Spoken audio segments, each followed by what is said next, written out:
Hello and welcome to all of you. We are continuing our chapter 1 electric field and charges. Today we will see the theory of dipole in uniform external field.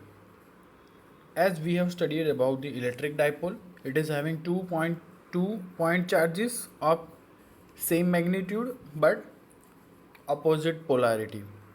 So one point charge is placed here plus q, another point charge minus q is placed here. Okay, and distance between these two charges are normally taken as 2a. तो हमें यहाँ पे ऐसी theory पढ़नी है कि जब ये एक डाइपोल है उसको हम यूनिफॉर्म एक्सटर्नल फील्ड में रखेंगे तो ये डाइपोल पे क्या बिहेवियर आने वाली है, हम उसका थियरी पढ़ेंगे और उसका जो आउटकम आने वाला है, ये डाइपोल की कुछ मूवमेंट होगी, यहाँ पे कोई फील्ड में रखेंगे तो इसकी कुछ मूवमेंट होगी, तो वो मूवमेंट होगी, उसका कुछ इक्वेशन होगा, तो वो थियरी और हम इक्वेशन पढ़ेंगे इस थियरी में। तो पहले तो हमें ये पता करना होता है कि ये जो फील्ड है वो यूनिफॉर्म है या फिर नॉन यूनिफॉर्म है। जब भी हम यूनिफॉर्म फील्ड की बात करेंगे तो ये जो फील्ड लाइन्स है एक दूसरे को पैरेलल होगी।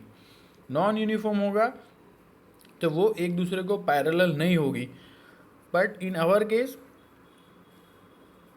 हमने यहाँ पे यूनिफॉर्म एक्सटर्नल फील्ड लिया हुआ है, so all these field lines are parallel to each other. Okay, और एक दूसरी चीज़ मैं बताऊंगा कि फील्ड हमने इलेक्ट्रिक फील्ड लाइंस की कैरेक्टरिस्टिक्स पढ़ी है, उसमें भी हमें पता है कि पॉजिटिव चार्ज होता है उससे इलेक्ट्रिक फील्ड लाइंस इमर्ज होती है, वहाँ से ओरिजिनेट होती है, और नेगेटिव जो पॉइंट चार्ज होता है वहाँ पे टर्मिनेट होती है। तो अगर हम इसकी ये इलेक्ट्रिक फील्ड लाइन है उसकी डायरेक्शन लेफ्ट से राइट में ऐसे ले, तो क्या हम ऐसा कह सकते हैं कि लेफ्ट मतलब कि यहाँ कोई पॉजिटिव चार्ज होंगे और यहाँ पे कोई नेगेटिव चार्ज होगा। तो हम कह सकते हैं कि इलेक्ट्रिक फील्ड लाइंस यहाँ पॉजिटिव से ओरिजिनेट हो रही है और नेगेटिव में यहाँ पे टर्मिनेट हो रही है।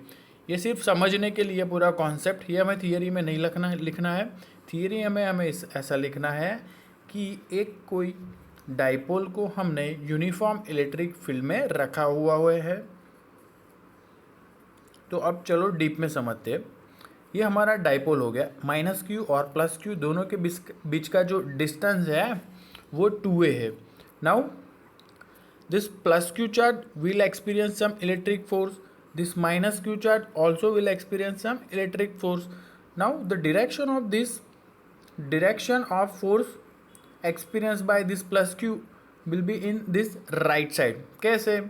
तो बुक में तो हमें डायरेक्ट डायरेक्शन दिखा दी है, बट हमें लॉजिकली समझना हो तो हम ऐसे कह सकते हैं कि ये प्लस है तो वो कहाँ पे अट्रैक्ट होने की कोशिश करेगा, नेगेटिव है। मतलब यहाँ पे इलेक्ट्रिक फील्ड लाइन यहाँ प्लस में से ओरिजिनेट हुई और यहाँ नेगेटिव पे टर्मिनेट हुई, मतलब ये प्लस यहाँ नेगेटिव पे जाने की कोशिश करेगा। सो प्लस क्यू पे फोर्स लगेगा राइट साइड में। सेम वे ये नेगेटिव चार्ज है तो उसके ऊपर जो फोर्स लगेगा वो लेफ्ट साइड में जाने की कोशिश करेगा, वो प्लस को अट्रैक्ट करने की कोशिश करेगा। So force on this minus Q point charge will be in left side direction. Now what happen is, because कि यहाँ पे जो हमारा इलेक्ट्रिक फील्ड है यूनिफॉर्म है और दोनों का चार्ज का जो वैल्यू है, एक प्लस क्यू है एक माइनस क्यू, भले ही उसका पोलैरिटी डिफरेंट हो बट उसका जो मैग्नीट्यूड है उसकी जो वैल्यू है वो सेम है। तो क्या होगा, यहाँ पे जितना राइट साइड में फोर्स लग रहा है सेम वैल्यू का फोर्स यहाँ पे माइनस क्यू पे लेफ्ट साइड में लगेगा।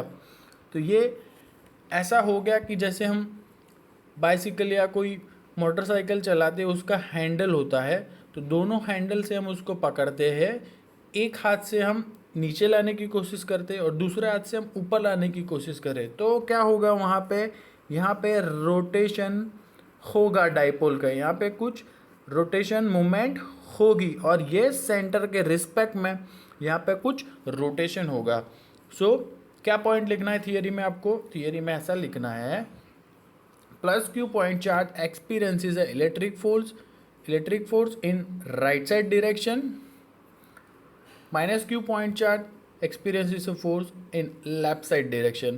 Now this magnitude of this force and this force both are same, so net force on this electric dipole will be zero. क्या याद रखना है, यहाँ पे नेट फोर्स जो होगा वो हमें डाइपोल पे जीरो मिलेगा, ये पॉइंट याद रखना है. कैसे जीरो मिलेगा, अपोजिट डायरेक्शन में लग रहा है एफ प्लस, यहाँ पे लग रहा है एफ माइनस, यहाँ पे टोटली अपोजिट डायरेक्शन पे लग रहा है और सेम मैग्नीट्यूड का है, तो यहाँ पे नेट फोर्स हमारा जीरो हो जाएगा. एक तो ये पॉइंट याद रखना है. पहले ये फिगर के हिसाब से आपको लिखना है कि भाई हमने कोई इलेक्ट्रिक डाइपोल है, इलेक्ट्रिक फील्ड में रखा हुआ है, वो इलेक्ट्रिक फील्ड हमारा यूनिफॉर्म है. फिर हमें ये बताना है कि प्लस क्यू पे फोर्स लगेगा एफ प्लस, माइनस क्यू पे फोर्स लगेगा एफ माइनस. यहाँ पे जो नेट फोर्स हमारा मिलने वाला है, total force F is equal to क्या हो जाएगा, टोटल इसका हो जाएगा माइनस क्यू ई, इसका हो जाएगा plus Q E. So net force is zero. चलो अब आगे बढ़ते हैं. लेट्स से कि ये जो डाइपोल है उसने हमारे इलेक्ट्रिक फील्ड की डायरेक्शन से थीटा जितना एंगल बनाया हुआ है, तो क्या होगा, चलो देखते हैं. तो पहले तो एक बात यहाँ पे क्लियर हो गई कि जब यूनिफॉर्म इलेक्ट्रिक फील्ड होगा तो डाइपोल क्या होगा, यहाँ पे रोटेट होगा. इसका कोई लीनियर मूवमेंट होने वाला नहीं है. ये डाइपोल यहाँ से होकर पूरा लेफ्ट राइट साइड या लेफ्ट साइड ऐसा कुछ लीनियर मूवमेंट नहीं होगा, बिकॉज इसको हमने ऐसे खींचा और इसको हमने लेफ्ट साइड में ऐसे खींचा. सेम वैल्यू का जो मैग्नीट्यूड उसकी वजह से क्या होगा, ये डाइपोल यहाँ पे पूरा रोटेट होकर नीचे आएगा. तो same way uniform electric field में डाइपोल यहाँ सेंटर के रिस्पेक्ट में रोटेट होगा, बिकॉज नेट फोर्स जीरो है. एक बात दिमाग में डाल दो कि हमें कोई लीनियर मूवमेंट करानी हो, हमें कोई एक पर्टिकुलर पॉइंट से डिस्टेंस कट करके दूसरे पॉइंट पे जाना हो, मतलब कि लीनियर मूवमेंट करनी हो, तो हमारा नेट फोर्स जीरो नहीं होना चाहिए. अगर नेट फोर्स जीरो है उसका मतलब क्या होगा, हम वहाँ के वहाँ ही है. समझ में आ रहा है.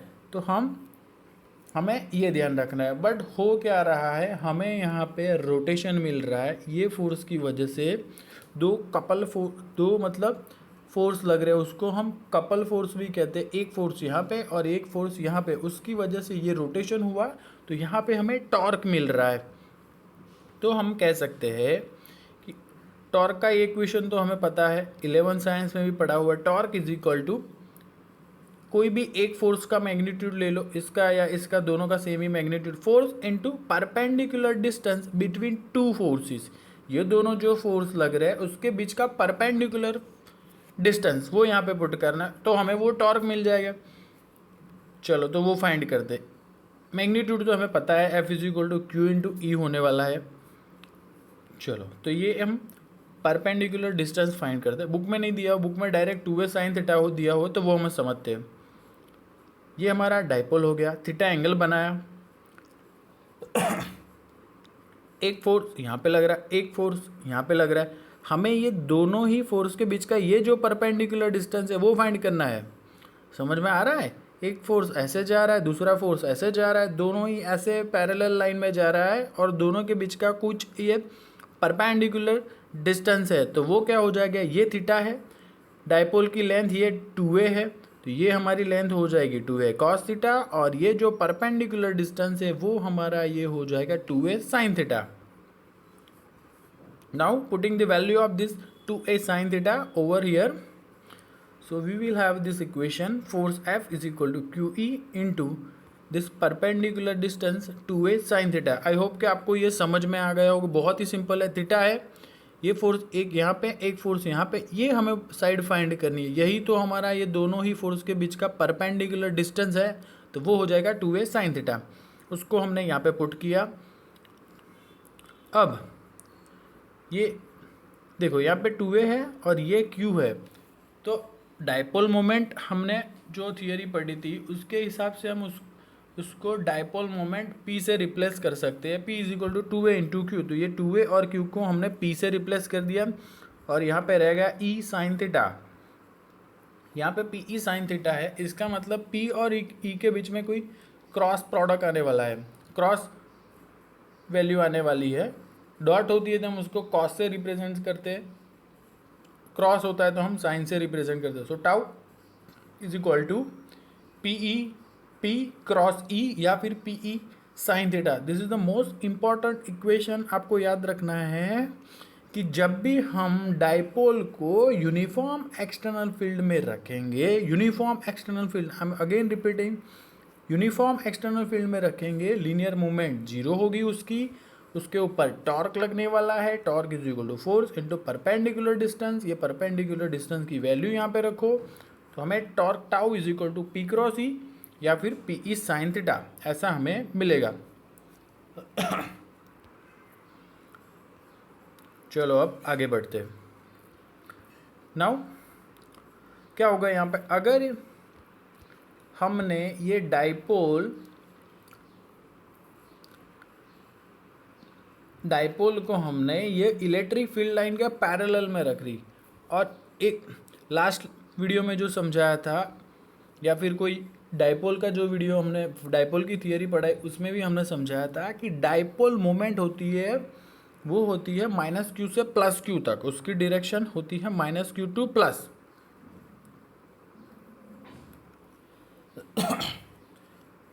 माइनस क्यू से प्लस क्यू तरफ उसकी डाइपोल मोमेंट की डायरेक्शन होती है। तो चलो अब समझते हैं, अगर हमने डाइपोल ऐसे रख दी, ये हमारा कोई इलेक्ट्रिक फील्ड आ रहा है, उसकी डायरेक्शन और डाइपोल मोमेंट की डायरेक्शन दोनों सेम है, तो क्या हो जाएगा, थीटा इक्वल टू जीरो। यहाँ पे पुट करेंगे P sine theta, theta zero, तो टॉर्क उसके ऊपर नहीं लगेगा, मतलब कि ये तो बैलेंस हो गई। अब डाइपोल उसके ही पैरेलल में आ गया, तो उसके ऊपर कोई टॉर्क लगने वाला है नहीं। ओके चलो, तो वो हमारा हो जाएगा इक्विलिब्रियम स्टेट। चलो अब आगे बढ़ते हैं। बुक में कुछ एक पैराग्राफ दिया हुआ है, तो उसमें बिल्कुल भी कंफ्यूजन मत होना, यहाँ पे हम क्लियर कर दे वो पूरा। जब हम नॉन यूनिफॉर्म इलेक्ट्रिक फील्ड में होंगे तब की हम बात कर रहे हैं कि तब क्या होगा डाइपोल पे। तो चलो समझते हैं, ये एग्जाम्पल से हम समझते हैं कि हमने ये डाइपोल को यहाँ पे माइनस क्यू और प्लस क्यू हमने ऐसे रखा है, तो इसकी डायरेक्शन कहाँ पे होगी डाइपोल की, राइट साइड में ऑफकोर्स। और ये यूनिफॉर्म इलेक्ट्रिक फील्ड है, मतलब जैसे हम राइट साइड जा रहे हैं वैसे ही यहाँ पे इंटेंसिटी बढ़ रही है, लेफ्ट साइड में इंटेंसिटी कम है। जैसे ही हम धीरे धीरे राइट साइड में जा रहे हैं तो हमें इलेक्ट्रिक फील्ड लाइन ज़्यादा मिल रही है। यही इसको ही तो हम नॉन यूनिफॉर्म इलेक्ट्रिक फील्ड बोलते हैं। यूनिफॉर्म किसको बोलते हैं, जब कोई भी पॉइंट पे हम यहाँ पे खड़े रहेंगे तो हमारे पास यहाँ पे इलेक्ट्रिक फील्ड सेम मिलेगा। पैरेलल लाइंस ये रिप्रेजेंट करती है कि इलेक्ट्रिक फील्ड यहाँ पे यूनिफॉर्म है। जैसे कि यहाँ पे रैंडम लाइंस ड्रॉ की हुई है, वो क्या दिखा रहा है, जैसे ही हम राइट साइड में बढ़ रहे हैं तो इलेक्ट्रिक फील्ड बढ़ रहा है, so this is the non uniform electric field. और जब भी हमारा राइट साइड में इलेक्ट्रिक फील्ड बढ़ रहा है तो क्या होगा, देखो ये माइनस क्यू ये प्लस क्यू। चलो डाइपोल की डायरेक्शन कहाँ पे हो गई, राइट साइड में, minus Q to plus Q, तो डाइपोल मोमेंट तो राइट साइड में होगी, इलेक्ट्रिक फील्ड भी राइट साइड में होगा। और एक चीज़ यहाँ पे क्या होगा, यहाँ पे जो राइट साइड में यहाँ पे जहाँ पे ज़्यादा इंटेंसिटी है ना, ओके, वहाँ पे यहाँ फोर्स भी ज़्यादा हो जाएगा, F is equal to q into E. यहाँ पे फोर्स ज़्यादा लगे, यहाँ पे देखो इलेक्ट्रिक फील्ड कम है तो यहाँ पे फोर्स कितना लगे, F equal to q into E. E की वैल्यू यहाँ पे कम है तो F यहाँ पे कम लगेगा, ई की वैल्यू यहाँ पे ज़्यादा है तो फोर्स यहाँ पे ज़्यादा लगेगा। और यहाँ पे फोर्स कहाँ पे लगने वाला है, राइट साइड में, पे राइट साइड में फोर्स लगेगा। कैसे, तो ऐसे यहाँ पे प्लस प्लस हम लेंगे, यहाँ पे negative negative, electric field line terminate कहाँ पे होगी, नेगेटिव पे, तो यहाँ पे नेगेटिव नेगेटिव है, तो ये पॉजिटिव यहाँ पे नेगेटिव नेगेटिव पे अट्रैक्ट करने की कोशिश करेगा।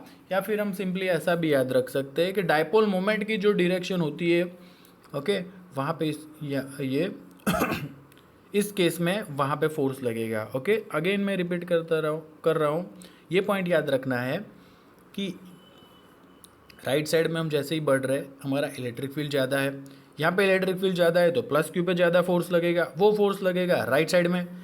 यहाँ पे फोर्स तो लगेगा बट कम लगेगा, डायरेक्शन इसकी लेफ्ट साइड में होगी। तो अल्टीमेटली ये डाइपोल मोमेंट, ये डाइपोल है कहाँ पे मूव होगी, तो राइट साइड में इसके ऊपर फोर्स लग रहा है उसकी वैल्यू ज़्यादा है, इसके ऊपर जो फोर्स लगा है उसकी वजह से ये लेफ्ट साइड में इसको फोर्स लग रहा है तो उसकी वैल्यू ज़्यादा है। इसके ऊपर राइट साइड में फोर्स, इसके ऊपर लेफ्ट साइड में फोर्स, बट राइट साइड में जो फोर्स लग रहा है उसका मैग्नीट्यूड ज़्यादा है। तो अल्टीमेटली हमारी डाइपोल लीनियर मूवमेंट करेगी राइट साइड डायरेक्शन में। ओके, सो फोर्स देखो क्या कह सकते हैं, इलेक्ट्रिक फील्ड और डाइपोल मोमेंट सेम डायरेक्शन में है तो फोर्स लगेगा इंक्रीजिंग फील्ड की साइड पे, जहाँ पे फील्ड इंक्रीज हो रहा है वहाँ पे फोर्स लगेगा। चलो अब सेकेंड केस, ये सेम वे ऐसा ही है, बट हमने डाइपोल यहाँ पे डाइपोल को यहाँ पैरेलल थी, यहाँ पे एंटी पैरेलल ऐसी डायरेक्शन कर दी है, यहाँ पे प्लस क्यू यहाँ पे माइनस क्यू। चलो यहाँ पे समझते हैं, यहाँ पे इलेक्ट्रिक फील्ड ज़्यादा है तो यहाँ पे इसके ऊपर फोर्स लगेगा माइनस क्यू इंटू ई, वो ज़्यादा होगा। यहाँ पे इलेक्ट्रिक फील्ड कम है तो यहाँ पे जो फोर्स लगेगा F is equal to plus q into E, वो कम होगा। प्लस क्यू पे फोर्स लगेगा राइट साइड में, माइनस क्यू पे फोर्स लगेगा लेफ्ट साइड में। बट माइनस क्यू पे ऊपर जो फोर्स लग रहा है लेफ्ट साइड में उसकी वैल्यू ज़्यादा है। ओके, बिकॉज यहाँ इलेक्ट्रिक फील्ड ज़्यादा है तो इसके ऊपर फोर्स ज़्यादा है, बट माइनस क्यू पे फोर्स लगता है लेफ्ट साइड में। ओके, यहाँ पे पॉजिटिव होते हैं ना चार्ज। देखो ये इलेक्ट्रिक फील्ड है जहाँ से ओरिजिनेट होती है, यहाँ पे पॉजिटिव पॉजिटिव होते बहुत सारे, यहाँ पे नेगेटिव नेगेटिव। तो ये जो नेगेटिव है यहाँ पे फोर्स तो ज़्यादा लगेगा, F is equal to q into E, यहाँ पे ई ज़्यादा है इसलिए फोर्स ज़्यादा लगे, और ये माइनस है तो वो अब राइट साइड में नहीं अट्रैक्ट करेगा, वो अट्रैक्ट करेगा लेफ्ट साइड में। माइनस क्यू पे फोर्स लगा लेफ्ट साइड में, उसकी इंटेंसिटी बहुत ही ज़्यादा। प्लस क्यू पे फोर्स लगेगा यहाँ पे, प्लस क्यू पे फोर्स लगेगा राइट साइड में, उसकी इंटेंसिटी बहुत ही कम। मतलब कि ये जो डाइपोल है अब मूवमेंट करेगी लेफ्ट साइड में। कहाँ पे मूवमेंट करेंगी? लेफ्ट साइड में। इसका मतलब डाइपोल लीनियर मूवमेंट करने वाली यहाँ पे, जहाँ पे इंटेंसिटी डिक्रीज हो रही हो, राइट साइड धीरे धीरे यहाँ पे जाएंगे लेफ्ट साइड में तो इंटेंसिटी जीरो लगेगी। So net force on this dipole is in decreasing field direction. तो बस ये दो ही सेंटेंस से बस, बट उसको पूरा समझने का हमें था कि फोर्स लगेगा जो जब हम डाइपोल ऐसे रखेंगे, माइनस क्यू यहाँ पे प्लस क्यू यहाँ पे, और नॉन यूनिफॉर्म इलेक्ट्रिक फील्ड होगा तो हमें फोर्स लगेगा। ये केस में इंक्रीजिंग फील्ड हो रहा है वहाँ पे। जब हम डाइपोल को ऐसे रखेंगे, प्लस क्यू यहाँ पे माइनस क्यू यहाँ पे और फील्ड यहाँ पे राइट साइड में, तो यहाँ पे जो नेट फोर्स लगेगा is in the decreasing field direction. तो हमें ये पूरा डाइपोल का समझना है, टॉर्क का इक्वेशन याद रखना है, ये इक्वेशन हमें याद रखना है, और न्यूमेरिकल्स भी हम सॉल्व करेंगे फिर कि थीटा की वैल्यू डिफरेंट कुछ हो तो हमें टॉर्क कितना मिलेगा। ओके, सो न्यूमेरिकल्स के वीडियो में वो सब क्लियर होगा। तो इस वीडियो में आपको ये पूरा थियरी पढ़ने का है, और एक ये पैराग्राफ भी दिया हुआ है, बट उसके बेस कुछ MCQ वगैरह आ सकते हैं, तो ये पूरा आप समझ लो उसका concept. So that's it, and thank you for watching video.